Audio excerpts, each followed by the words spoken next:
स्वागत दोस्तों, आगे चैनल से सामने मोदी चलेंगे। सबसे पहले सबसे बड़ी डिटेल को बताएंगे दोस्तों। आखिरकार जिस बात की जा रही थी उम्मीद और बिल्कुल वही हुआ और ममता बनर्जी को हराने के लिए 1000 करोड़ रुपए की डील और उप मुख्यमंत्री पोस्ट के समझौते को लेकर वीडियो वायरल हो गया है दोस्तों, जिसके बाद एक के बाद एक कई सारे उम्मीदवार दे सकते हैं अपना इस्तीफा। बताएंगे डिटेल में क्या है पूरा मामला दोस्तों और किस तरीके से ममता बनर्जी के खिलाफ एक बड़ी साजिश को लेकर बुरी तरीके से फंस चुके हैं असदुद्दीन ओवैसी के साथ में बंगाल में चुनाव लड़ने वाले हुमायूं कबीर। दोस्तों डिटेल में अपडेट आप तक पहुंचाएंगे। इसी के साथ में चलेंगे एक और बड़ी खबर की तरफ, जहां पर मोदी की रैली में नहीं जुट रही है भीड़, 200 से ज्यादा गाड़ियों को वापस लौटाना पड़ा दोस्तों। इसके बाद टीएमसी पर लगाने लगे बीजेपी के लोग आरोप और बताएंगे कैसे हिमंता विश्व शर्मा पर भड़क गए भाजपा के ही राष्ट्रीय अध्यक्ष दोस्तों। और एक एक करके चलेंगे आज के सारी बड़ी अपडेट। लेकिन उससे पहले अगर आप भी मानते हैं कि पश्चिम बंगाल के चुनाव में मुस्लिम मतदाताओं को ममता बनर्जी से अलग करने के लिए जिस तरीके से हुमायूं कबीर की पार्टी बनी और जिस तरीके से हेलीकॉप्टर में घूम रहे हैं, जमकर पैसा पानी की तरह बहा रहे हैं, इसकी ईडी से जांच होनी चाहिए और ये काफी बड़े साजिश का मामला है। तो इस वीडियो को लाइक करके लाल बटन दबाकर चैनल को सब्सक्राइब करके बेल आइकन दबाकर कमेंट बॉक्स में अपनी राय जरूर लिखकर बताएगा दोस्तों। ज्यादा से ज्यादा वीडियो को शेयर कीजिएगा। चलते हैं सबसे पहले सबसे बड़ी ब्रेकिंग न्यूज अपडेट की तरफ, जहां पर 2 चरणों में पश्चिम बंगाल के अंदर 29 तारीख और 23 तारीख को डलने वाले वोट से पहले इस वक्त की सबसे बड़ी अपडेट सामने आ रही है दोस्तों, जहां पर पश्चिम बंगाल की राजनीति में एक और ताजा बड़ा राजनीतिक ध्रुवीकरण की सुगबुगाहट के बीच में नया ताजा धमाका हुआ है दोस्तों। तृणमूल कांग्रेस के उन आरोपों को बल मिल चुका है जिसमें वो दावा कर रहे थे कि मुस्लिम समाज के लोगों के वोट काटने के लिए, यानी तृणमूल कांग्रेस से मुस्लिम मतदाताओं को अलग करने के लिए अचानक से एक पार्टी बनाई गई है दोस्तों। इस पार्टी का नाम आम जनता विकास पार्टी है, जिसके चेयरमैन हुमायूं कबीर है। और अचानक से बनी ये पार्टी बाबरी मस्जिद बनाने की बातें पश्चिम बंगाल के अंदर करती है दोस्तों। उसके बाद इस पार्टी को काफी ज्यादा मीडिया में हाईलाइट किया जाता है और तभी से ही लोगों को शक हो रहा था कि यह पार्टी जानबूझकर मुस्लिम मतदाताओं को अपने साथ में लाने के लिए बनाई गई है ताकि तृणमूल कांग्रेस कमजोर हो जाए दोस्तों। इसके बाद असदुद्दीन ओवैसी ने इस पार्टी के साथ में गठबंधन करके इस पार्टी को और ज्यादा आगे बढ़ाने की कोशिश की दोस्तों। ऐसे में हुमायूं कबीर जो बीजेपी के टिकट पर चुनाव लड़ चुके हैं और अपनी पार्टी आम जनता विकास पार्टी बनाकर मैदान में उतरे हुए हैं, उन्हें लेकर एक वीडियो वायरल हुआ है दोस्तों। और वायरल वीडियो में हुमायूं कबीर को सीधे तौर पर यह कहते हुए सुना जा रहा है कि वो किसी भी कीमत पर ममता बनर्जी को सत्ता से बेदखल करना चाहते हैं। इस मिशन के लिए उन्होंने दावा किया है कि प्रधानमंत्री कार्यालय यानी पीएमओ और नेता प्रतिपक्ष शुभेंदु अधिकारी और मध्य प्रदेश के मुख्यमंत्री मोहन यादव और असम के मुख्यमंत्री हिमंता विश्व शर्मा से बातचीत हो चुकी है। उनका मानना है कि यदि मुस्लिम वोट टीएमसी से अलग हो जाते हैं तो हिंदू वोट एकजुट होकर बीजेपी के पक्ष में पड़ेंगे तो राज्य के अंदर तृणमूल कांग्रेस सत्ता से बाहर हो जाएगी और भारतीय जनता पार्टी पश्चिम बंगाल के सत्ता को काबू कर लेगी दोस्तों, यानी सत्ता की कुर्सी भाजपा के खाते में चली जाएगी। और इसके लिए दावा किया गया है कि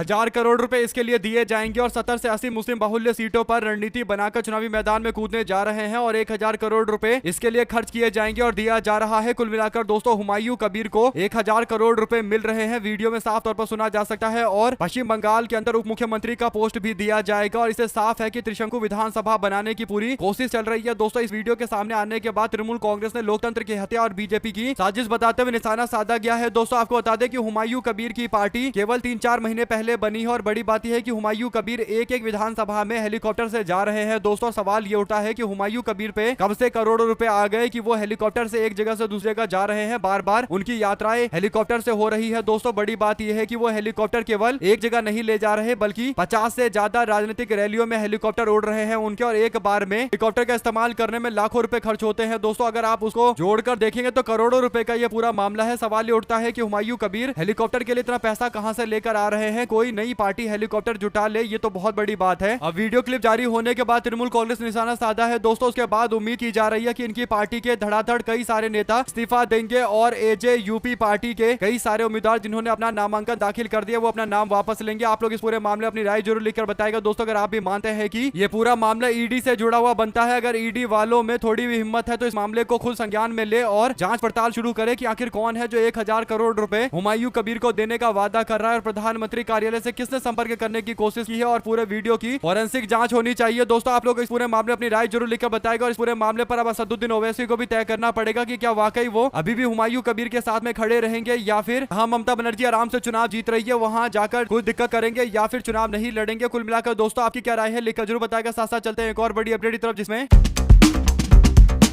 पश्चिम बंगाल के आसनसोल के अंदर पोलो ग्राउंड में एक रैली होने वाली थी नरेंद्र मोदी की दोस्तों। और प्रस्तावित सभा को लेकर पश्चिम बंगाल की सियासत में एक बार फिर से चर्चाएं तेज हो गई है। सभा से ठीक पहले यानी रैली से ठीक पहले बीजेपी और तृणमूल कांग्रेस के बीच में आरोप प्रत्यारोप का दौर शुरू हो गया, जिससे चुनावी माहौल और ज्यादा तनावपूर्ण हो गया दोस्तों। बीजेपी की ओर से गंभीर आरोप लगाते हुए बताया गया कि पश्चिम बर्धमान जिले के जनरल सेक्रेटरी केशव पोदार ने दावा किया कि कुल्टी विधानसभा क्षेत्र से हजारों लोगों को सभा में शामिल कराने के लिए बुक की गई करीब 200 बसों को तृणमूल कांग्रेस के दबाव में कैंसिल कर दिया गया। ये भी आरोप लगाए गए कि बस मालिकों ने न केवल बुकिंग को रद्द किया बल्कि ऐसा करने के लिए मजबूर किया गया और एडवांस में दी गई रकम को वापस करने के लिए बाध्य किया गया। यानी मोदी की रैली में 200 से ज्यादा बसों को आने से टीएमसी के लोगों ने रोका है। दोस्तों, बीजेपी वाले हर मामले पर टीएमसी पर आरोप लगा रहे हैं कि तृणमूल कांग्रेस उनको रैली नहीं करने दे रही है, जबकि सबको पता है कि पश्चिम बंगाल के अंदर आज अगर एक अधिकारी कोई काम कर रहा है तो वो चुनाव आयोग के कहने पर काम कर रहा है। पूरा का पूरा प्रशासनिक तंत्र अब चुनाव आयोग के आधार पर चल रहा है दोस्तों, और चुनाव आयोग कौन चलाते हैं ये भी सबको पता है। तो ऐसे में बंगाल के अंदर अगर कोई अधिकारी तृणमूल कांग्रेस के समर्थन में काम कर रहा है तो ये बोलना ही अपने आप में मजाक है, क्योंकि पूरी तरीके से मॉडल कोड ऑफ कंडक्ट लागू हो चुका है और पश्चिम बंगाल का पूरा प्रशासनिक तंत्र बीजेपी की केंद्र सरकार के अंतर्गत आ चुका है दोस्तों। इसके बावजूद ये आरोप लगाए जा रहे हैं ममता बनर्जी और तृणमूल कांग्रेस पर कि मोदी की रैली में 200 बस नहीं आने दिया गया। दोस्तों, सवाल यह है कि तृणमूल कांग्रेस ने ये 200 बस कैंसिल करवाई है या फिर मोदी की रैली में भीड़ ही नहीं जुटी कि लोग गए ही नहीं और बस कैंसिल करना पड़ा। सबको पता है कि आसनसोल वो सीट है जहां से बीजेपी ने एक बार चुनाव जीता था, लेकिन बाद में आसनसोल के उपचुनाव में बीजेपी को हार का सामना करना पड़ा और फिर शत्रुघ्न सिन्हा यहां से चुनाव लड़े तो भाजपा को कुछ अता पता ही नहीं है। तो इस सीट पर भाजपा का बुरा हाल है। बीजेपी वाले इस बात को खुद से स्वीकार क्यों नहीं करते? आप लोग अपनी राय जरूर लेकर बताएगा दोस्तों। साथ साथ